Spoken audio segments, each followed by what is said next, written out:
দর্শকরা আপনারা প্রত্যেকেই হয়তো অবগত আছেন যে ভিলেজ কাউন্সিলের নির্বাচনের দিনক্ষণ ঘোষণা হয়ে গেছে। সুপ্রিম কোর্টের তরফ থেকে ইতিমধ্যেই একটি রায় দেওয়া হয়েছে। এই বিষয়টা নিয়েই আমাদের যিনি বিধায়ক রয়েছেন রঞ্জিত দেববর্মা, ওনার প্রতিক্রিয়া নেব।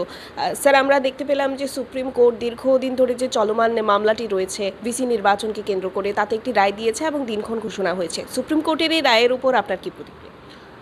এই লড়াইটা দীর্ঘদিনের। আপনারা জানেন গত 10 বছর যাবৎ তৃতীয় এডিসি এলাকায় ভিলেজ কাউন্সিল বা ভিলেজ কমিটি নির্বাচন হচ্ছে না। আমরা হাইকোর্টে গিয়েছি, হাইকোর্টে আমরা ঠিক জাস্টিস না পেয়ে আমরা সুপ্রিম কোর্টে গিয়েছি। সুপ্রিম কোর্টে আমরা অনেক লড়াই করার পর গতকাল আমরা একটা ভার্ডিক্ট পেয়েছি বা রায় পেয়েছি যে আগামী 27 সেপ্টেম্বর 2026 ওই দিন নির্বাচন হবে এবং 3 তারিখ অক্টোবর রেজাল্টটা বাইর হবে। এটা আমাদের জন্য বা গণতান্ত্রিক স্বাস্থ্যের জন্য খুব একটা ভালো একটা আমরা রায় পেয়েছি যে দীর্ঘদিন এডিসি এলাকার মানুষ একটা নির্বাচিত প্রতিনিধি নিয়ে যেটা গ্রাম অঞ্চলে যে উন্নয়নে যে কাজটা করার কথা ছিল সেটা বঞ্চিত ছিল। এখন সুপ্রিম কোর্টের রায়ের মাধ্যমে সেটা আমরা নিশ্চিত হয়েছি যে আগামীতে নির্বাচিত হবে এবং এডিসি এলাকায় নির্বাচিত প্রতিনিধির মাধ্যমে গ্রামের উন্নয়ন হবে। এখন দেখা যাচ্ছে নির্বাচিত হলে কী লাভ আর নির্বাচিত না হলে কী অসুবিধা। দেখুন, নীতি আয়োগের কতগুলা স্কিম আছে যেটা নির্বাচিত প্রতিনিধি না থাকলে সেখানে টাকা খরচ করা যায় না। আর নির্বাচিত যারা মনিটরিং এতদিন বা যারা বিএসসি চেয়ারম্যান, ব্লক অ্যাডভাইজারি কমিটির যেটা চেয়ারম্যান, তারাই এটা বেনিফিশিয়ারিগুলি ঠিক করছে তাদের পছন্দের মতন। কিন্তু নির্বাচিত প্রতিনিধি যদি থাকে তখন ওই যে প্রতিনিধিরা একদম গ্রাসরুট লেভেলে যারা প্রতিনিধি, যারা মেম্বার, তারা ঠিক করবে তার গ্রামে কে গরিব কে ধনী, বাছাই করে এগুলি করা যায় আর কি। তাতে আমি মনে করি বেশি ইলেকশনটা যদি হয়ে যায় গ্রাম অঞ্চলের উন্নয়ন একটা ত্বরান্বিত হবে এবং সব অংশের মানুষ যাতে সরকারের সুযোগ সুবিধা পায় সেটা একটা নিশ্চিত করা যাবে বলে মনে করি।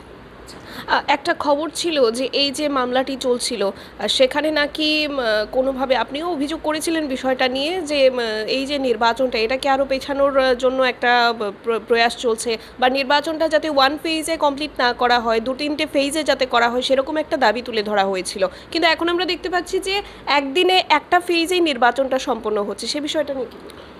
এটা এখানে স্টেট নির্বাচন কমিশন চেয়েছিল এটা 4 পেজে করার জন্য, তো লাস্টে ওরা 3 পেজে করার জন্য চেষ্টা করেছিল, কিন্তু এটা ডুপে টিকেনি। আমরা চেষ্টা করছি একবার করার জন্য। আমরা আমাদের যারা সম্মানিত অ্যাডভোকেট তারা একবারের জন্য আবেদন করেছে। যেহেতু এখন বর্ষাকাল, সে বিষয়টা আমাদেরও বিবেচনা আমরা নিয়েছি, কারণ জুলাই আগস্টে একটু বৃষ্টি হয় ত্রিপুরায়, তাই এই বর্ষা মৌসুমে যাতে না হয়, কোনো সমস্যা না হয়, এবং তারাও এটা সেপ্টেম্বর দিকে নিরাপত্তার ব্যবস্থা জোরদার করা যাবে বলে তারাও একটা অ্যাসুরেন্স দিয়েছে। সেই হিসাবে আমরা এক পেশে করার জন্য আবেদন করেছি। সেই হিসাবে মাননীয় সুপ্রিম কোর্ট থেকে আমরা এই রায়টা পেয়েছি আর কি। তারও ভালোই হলো একদিনে, কারণ 3 ফেসে করাটা তো আমাদের জন্য খুব অসুবিধা হবে এখানে। মোটামুটিভাবে মাঝখানে আরও 2-3 মাস সময় রয়েছে। আপনারা ঠিক আক্ষরিকভাবে কবে থেকে প্রস্তুতিটা শুরু করছেন? আমরা তো অনেক দিন থেকে প্রস্তুতিতে আছি। ত্রিপুরা মঠা তো গত এডিসি নির্বাচনটা প্রস্তুতিতে আছে। আমাদের ইতিমধ্যে অনেক জায়গায় আমাদের প্রার্থী দেওয়ার জন্য, বেশি ইলেকশন প্রার্থী দেওয়ার জন্য আমাদের মিটিংও হয়ে গেছে, এবং কিছু কিছু জায়গায় আমরা কারা কারা নির্বাচনে প্রতিদ্বন্দ্বিতা করতে চাই সে সমস্ত যাদের ইচ্ছুক তাদের কাছ থেকেও আমরা নাম নিয়েছি। আমরা মোটামুটি রেডি, এবং ভোটার তালিকা প্রকাশ হওয়ার পর যে আমাদের যেটা ভোটার তালিকা কার্ডের নাম বাদ গেছে বা কার্ডের এখানে অন্তর্ভুক্ত হয়েছে, এগুলি দেখে আমরা সংশোধন করে বসে আছি। এখন দিনক্ষণ ঘোষণা হওয়ার সাথে সাথে আমরা নির্বাচনে অংশগ্রহণ করার জন্য আমাদের প্রার্থীদের আমরা তালিকা প্রকাশ করব এবং নমিনেশন দেওয়ার ব্যবস্থা করব আর কি। অসংখ্য ধন্যবাদ রঞ্জিত বাবু। আমরা কথা বলছিলাম ভিসি নির্বাচনকে কেন্দ্র করে। ভিসি নির্বাচনের দিনক্ষণ কিন্তু একেবারে প্রকাশিত হয়ে গেছে বা সুপ্রিম কোর্ট থেকে রায় দেওয়া হয়েছে। চলতি বছরের 27 সেপ্টেম্বর ভিসি নির্বাচন হবে, ওয়ান ফেজে নির্বাচন হবে। গোটা রাজ্যে যে এডিসি ভিসি কেন্দ্রগুলো রয়েছে সেই সবগুলিতে একসাথে একই দিনে নির্বাচন সম্পন্ন হবে। সেই নির্বাচনকে কেন্দ্র করে, সেই নির্বাচনকে পাখির চোখ করে প্রতিটা রাজনৈতিক দল কিন্তু তাদের যে প্রস্তুতি সেটা শুরু করে দেবে।